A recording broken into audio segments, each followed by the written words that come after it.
Allahumma salli ala sayyidina Muhammad wa asghiri zalimin biwalimin wa akhrijna min bainihim salimin wa ala alihi wa sahbihi ajma'in.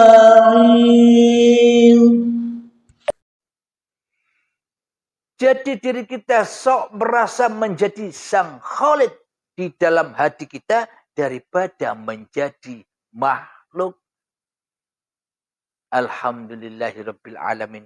Itulah kenyataan-kenyataan di dalam hati kita.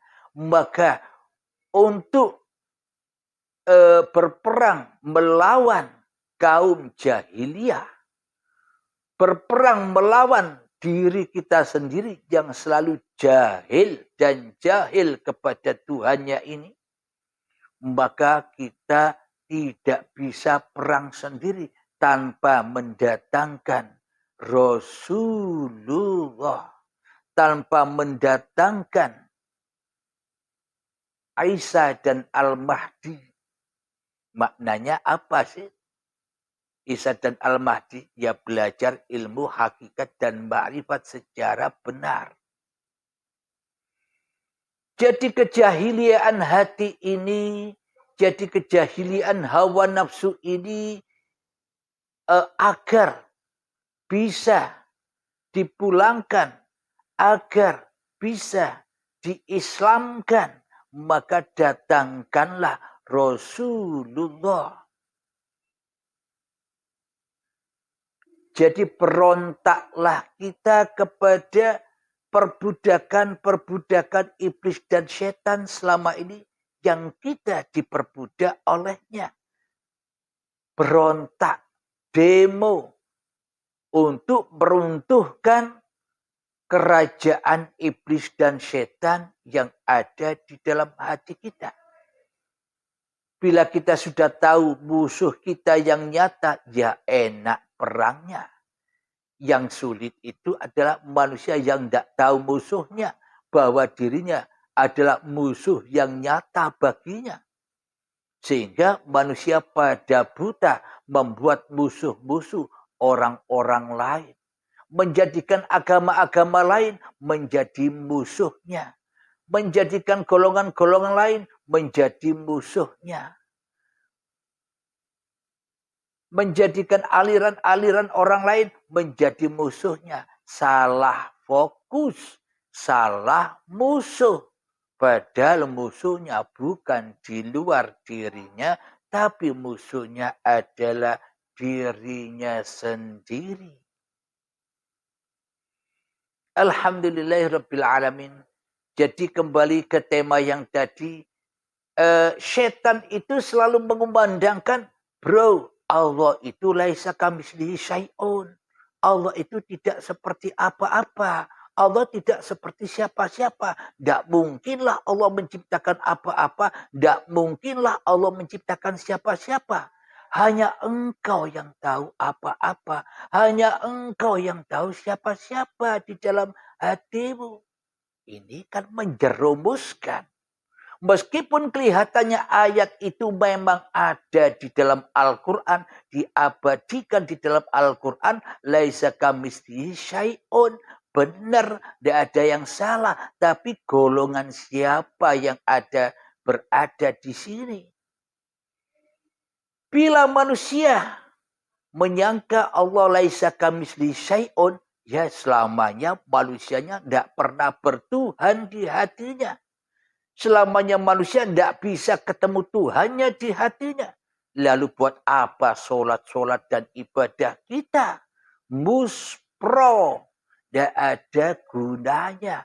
Wong itu hanyalah menambah penyakit-penyakit hati saja. Wong itu hanyalah menambah racun hati saja sebelum kita mengenal Allah.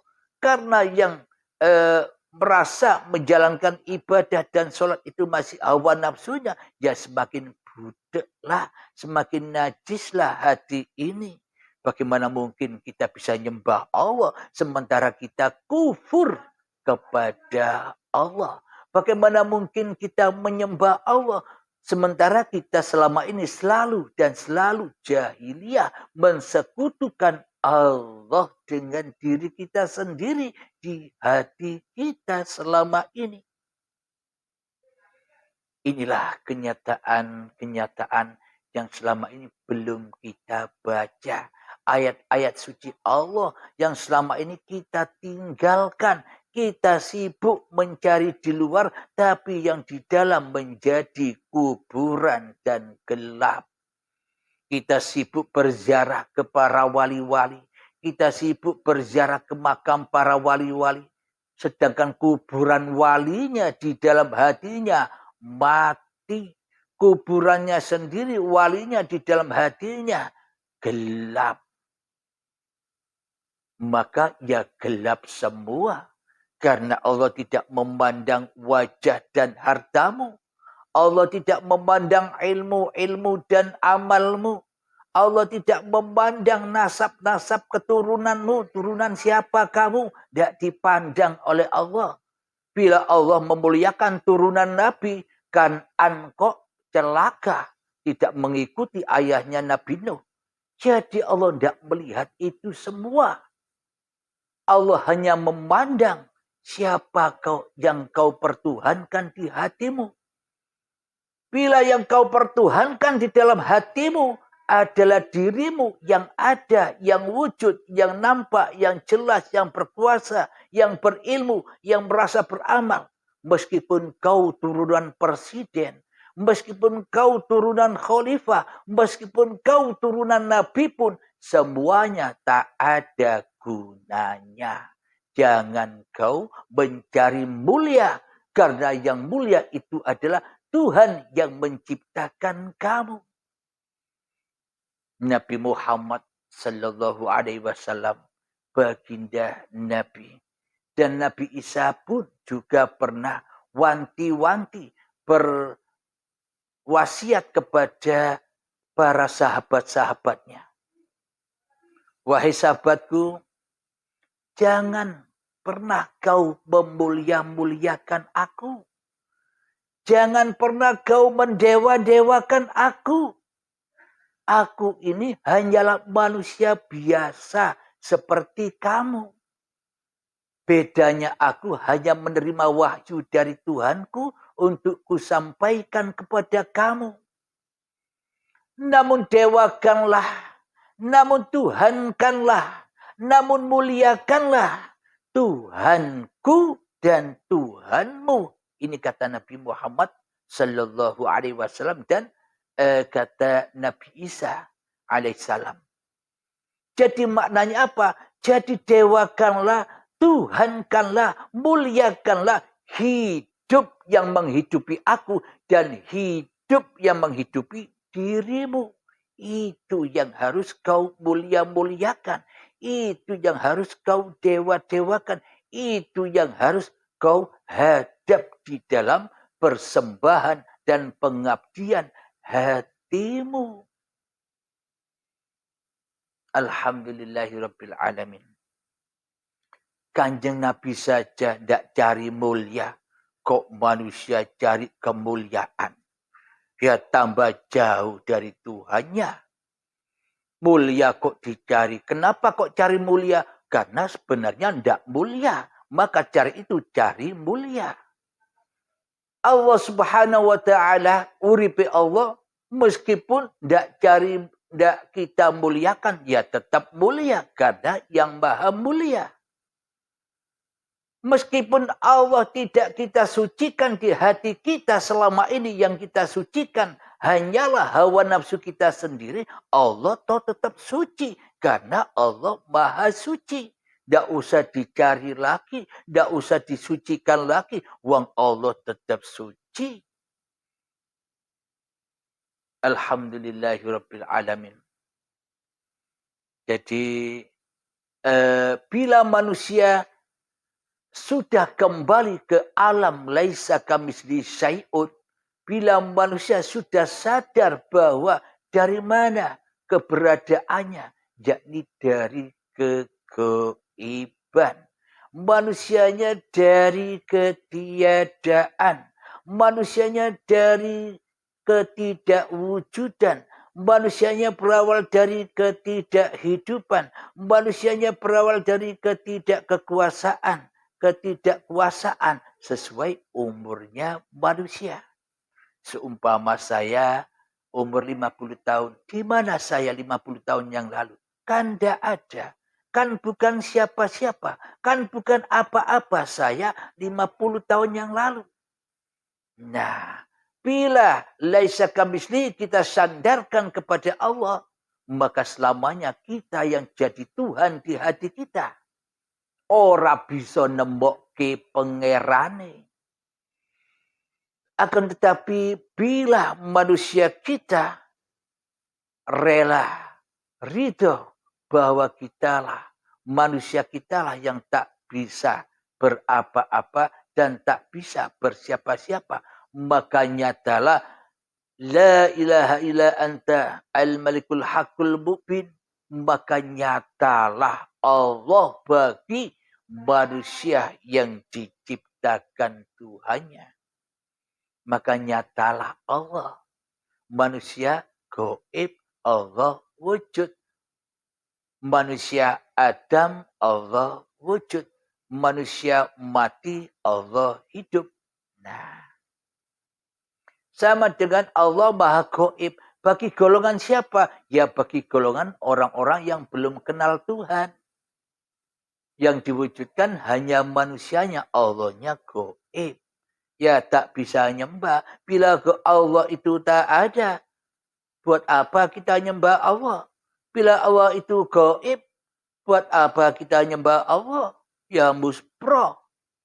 Yang kita sembah selama ini hanya yang wujud di dalam hati kita. Yo awake dhewe sing dadi pangeran, mengerani awake dhewe. Alhamdulillahirabbil alamin. Jadi Allah Maha Gaib pun juga bagi golongan siapa? Bagi orang-orang yang jadi Fir'aun. Bagi orang-orang yang lebih wujud daripada wujud Tuhannya di hatinya. Itulah Fir'aun. Apa bedanya dengan Fir'aun? Kira-kira Fir'aun sholat diterima sholatnya? Kira-kira Fir'aun ibadah diterima ibadahnya? Ya semua jadi racun yang meracuni Fir'aunnya. Ya ora ono gunane. Jadi untuk sholat dan ibadah ya kita wajib dulu. Awaluddin ma'rifatullah. Bila kita tak tahu Allah, bila kita tak kenal Allah, bagaimana mungkin kita dikatakan beragama? Bagaimana mungkin kita dikatakan bertuhan? Wong ra ono pangeran di jero dodone kejaba awake dhewe. Yang musprolah. Ya tidak bisa ibadah kecuali nyembah-nyembah awake dhewe, mulia-muliaake awake dhewe, bangga-banggake awake dhewe. Alhamdulillahirabbil alamin. Jadi kembali ke tema awal dari pertanyaan sahabat yang ada di Malaysia. Mohon maaf, minum dulu ya.